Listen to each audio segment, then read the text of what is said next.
ప్రేక్షకులకు నమస్కారం అండి. నిద్రలేమి చాలా పెద్ద సమస్య ఇవాళ. 100లో ఒక 30-40 మంది దాకా ఎంతో కొంత ఒక ట్యాబ్లెట్ లాంటిదో ఆయుర్వేదమో అల్లోపతి ఏదో ఒకటి వాడుతున్నారు. ఈ ప్రాబ్లం అనేది విపరీతంగా పెరిగిపోయిందండి. ఎందుకు పెరిగింది అంటే ఇక్కడ ఆహారం కూడా ముఖ్యమైన కారణం. అలాగే మన లైఫ్ స్టైల్, మన శరీరానికి ఏది సూటబుల్ ఏది కాదు అని కాకుండా బయట ఫుడ్స్ అన్నీ మనం జంక్ ఫుడ్స్ తింటాం, బయట ఎక్కువగా ఆహారం తినటం వల్ల ఏమవుతుందంటే పొట్టలో వేడి, అనీజినెస్, గ్యాస్ట్రిక్ ప్రాబ్లము ఇవన్నీ పెరిగిపోవడం వల్ల మనం పొట్టని చిన్న మెదడని కూడా చెప్పుకుంటాం. ఈ పొట్ట ఎప్పుడైతే చల్లగా ఉందో మీకు నిద్ర పట్టడానికి అవకాశం ఉంటుందండి. గ్యాస్ట్రిక్ ప్రాబ్లం ఎక్కువగా ఉండటం, కడుపులో మంట, రిఫ్లెక్స్ ఈ ఉన్న వాళ్ళకి నిద్ర కూడా సరిగ్గా పట్టదు. ఎందుచేతన అంటే ఈ హీట్ అనేది వెళ్ళి మన బ్రెయిన్కి పట్టుకుంటుందండి. పొట్టలో వేడి ఏదైతే ఉందో ఆ వేడి బ్రెయిన్కి కూడా పట్టుకుంటుంది అనమాట. ఆ వేడి వల్ల మనకి కళ్ళ మంటలు కానీ, నిద్రలేమి కానీ ఇలాంటివి జరుగుతూ ఉంటాయి. అలాగే కొంతమంది టైమ్లీ ఫుడ్ తినరు, సరిపడే ఆహారం తీసుకోకుండా టీలు కాఫీలు విపరీతంగా తాగుతూ ఉంటారు, లేకపోతే చాక్లెట్లు తింటూ ఉంటారు ఎక్కువ. అటువంటి వాళ్ళకు కూడా నిద్ర పట్టకపోవడానికి అవకాశం ఉందన్నమాట. ఎందుకంటే ఆహారం ఫుల్గా తిని టీ తాగితే పర్వాలేదు, కానీ ఖాళీ కడుపుతో టీ తాగడం వల్ల కూడా మీ పొట్టలో యాసిడ్స్ ఎక్కువైపోయి ఆ వేడి వల్ల కూడా నిద్ర పట్టదండి. మూడోది టెన్షన్. మనం విపరీతమైన టెన్షన్ పెంచుకుని కావాల్సిన దానికి అక్కర్లేని దానికి విపరీతంగా ఆలోచించడం వల్ల కూడా నిద్ర పట్టదు. ఈ నిద్రపల్లేమి అనేది ఎంత ప్రమాదం అంటే మనిషి అసహనం పెరిగిపోతుంది, ఆరోగ్యం పాడైపోతుంది, ప్రశాంతత కోల్పోతాం. పిల్లలైతే 9-12 గంటల కనుక మీ పిల్లలు హ్యాపీగా పడుకునే చూసుకుంటే వాళ్ళు చక్కగా ఆరోగ్యంగా ఉంటారు. ఇప్పుడు తల్లిదండ్రులు ఏం చేస్తున్నారు, వాళ్ళకి 4th ఇయర్ రాకుండానే ప్లే స్కూల్ అని, ఆ స్కూల్ అని, ఈ స్కూల్ అని వాళ్ళు చిన్నప్పటి నుంచి ఇన్ని పుస్తకాలు మోయించడం, ట్యూషన్లు, ఇంటికి వచ్చి స్కూల్కి ఎక్కడో దూరంగా ఉన్న స్కూల్కి వెళ్ళడం, వచ్చాకనేమో చదువులని, లేకపోతే హోంవర్క్ అని, ట్యూషన్లని. దయచేసి అలా చేయవద్దు. వాళ్ళు కనీసం 9-12 గంటలు నిద్రపోయేలా చేశారు అంటే పిల్లల ఎదుగుదల చాలా అద్భుతంగా ఉంటుంది. వాళ్ళ బ్రెయిన్ కానీ, వాళ్ళ ఫిజికల్గా కానీ ఎక్కువ ఆడించండి వాళ్ళని, చక్కగా నిద్రపోతారు. అలసిపోయొచ్చి శుభ్రంగా మార్నింగ్ లెగ్గొట్టండి, తెల్లారుజామున 5కో 4కో 1 గంట చదివించండి సరిపోతుంది.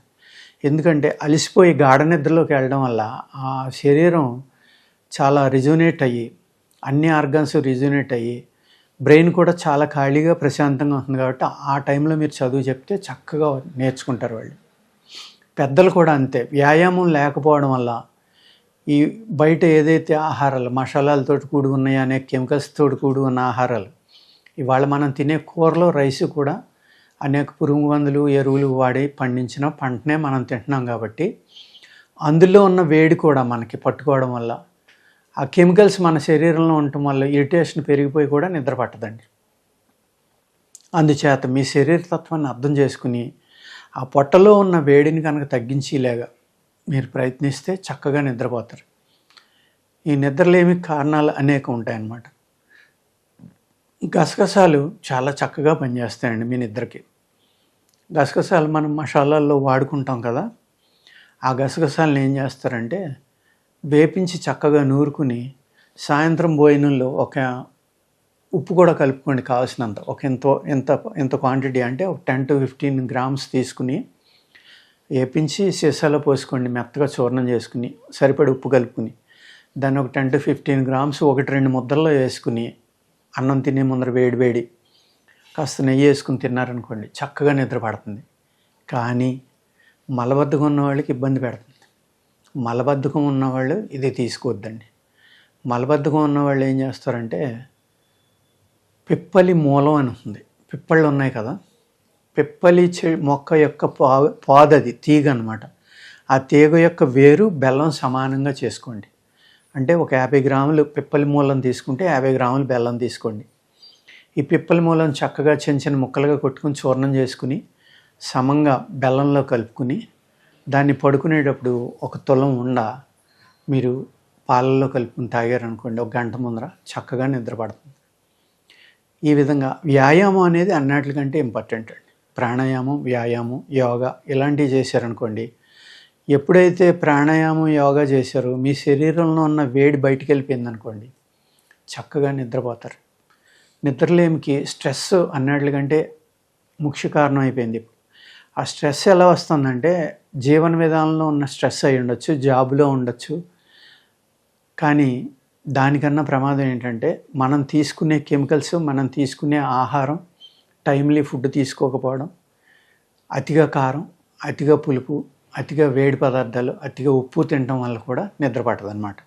ఖాళీగా ఉండి ఫోన్లు, టీవీలు విపరీతంగా చూడడం వల్ల కూడా కళ్ళు స్ట్రెయిన్ అవడం వల్ల ఆ రేస్ ఏవైతే మనకి ఇబ్బంది పెడుతున్నాయో ఆ రేడియేషన్ అనేది ఫోను, ల్యాప్టాప్ పొట్ట మీద పెట్టుకుని ఆడడం, ఐప్యాడ్లు పొట్ట మీద పెట్టుకుని ఆడడం, అది రాత్రి అంతా నిద్రపోకుండా అక్కడ దాంట్లో ఏయో రకరకాలు వస్తూ ఉంటాయి. అవి పని చేస్తాయో లేదో తెలియదు. అంటే ఎడిక్ట్ అయిపోతున్నాం మనం. ఇవాళ మేజర్ ప్రాబ్లం ఏంటంటే ఈ టీవీ చూడడం, ఫోన్ చూడడం. ఆ టీవీలో సీరియల్స్ 11, 12 దాకా వస్తాయి. ఆ సీరియల్స్లో ఉన్న వాళ్ళని ఊహించేసుకుని అది అలా ఎందుకు అయిపోయింది, ఇది ఇలా ఎందుకు అయిపోయింది, రేపు ఏమవుతుందని ఆలోచిస్తూ పడుకుంటే నిద్ర ఎలా పడుతుందండి? చూడండి, తప్పనిసరిగా 8, 9 దాకా చూడండి.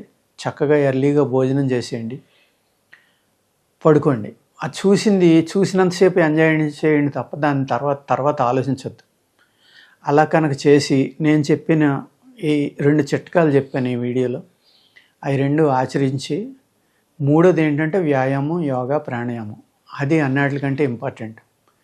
ఈ విధంగా కనుక మీరు చక్కగా ఫాలో అయ్యి ఆహార నియమాలనే పాటించుకుని మీ శరీర తత్వాన్ని బట్టి పొట్టలో వేడి పెరగకుండా చూసుకుంటే కనుక చక్కగా నిద్ర పడుతుందండి. నిద్రలేమనే దాన్ని ఈ విధంగా మనం దూరం చేసుకోవచ్చు. ఓకేనండి, నమస్కారం.